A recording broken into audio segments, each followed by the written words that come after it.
अस्सलामुअलैकुम। Saeed autos bike part की screen पर देखने वालों को खुश आमदीद। सीट कवर एक अक्सर आपके सामने पड़े हैं।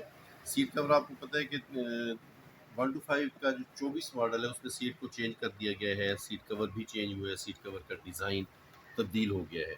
तो अब ऐसे है कि जिस तरह से पहले हम पेट्रोल टैंक दिया करते थे कि 170 को आप 125 की पेट्रोल टैंक लगा देते थे, इसी तरह CD70 के लिए 125 2024 के मॉडल में सीट कवर हमने तैयार करवाया है। बहुत क्वालिटी में है, बहुत खूबसूरत है। तो आप अपने CD70 मोटरसाइकिल को 125 की शेप का शक्ल, मतलब साइज़ तो आपका 70 का होगा, 125 की शेप का आप सीट कवर लगा सकते हैं। बहुत खूबसूरत, बहुत ज़बरदस्त।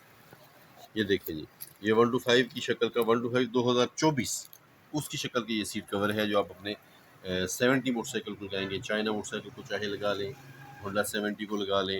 ये 125 का 2024 मॉडल का जो नया डिज़ाइन है, सीट मैंने आपको बताया कि चेंज कर दी गई है। सीट चेंज हुई है तो बेसिक तो जो आपको नज़र आने वाली चीज़ है वो तो सीट कवर है ना। तो सीट कवर ये नए डिज़ाइन में आया है आपके 70 मोटरसाइकिल के लिए, चाइना 70 हो या होंडा 70 हो, उसके लिए ये सीट कवर है। तो ऐसे समझ लें कि आप ये सीट कवर अपने 70 मोटरसाइकिल पे लगाएं और उसे 125 बना लें। सईद ऑटो से हासिल कर सकते हैं। नंबर आपको स्क्रीन पर भी मिल रहा है और स्क्रीन के एंड पे भी है। जहाँ कहीं पे भी होंगे वॉइस करेंगे, व्हाट्सअप मैसेज करेंगे, अपना आप एड्रेस देंगे और हम आपको आपके बताए हुए पते पर ये डिलीवर कर देंगे। बहुत शुक्रिया। अस्सलाम वालेकुम।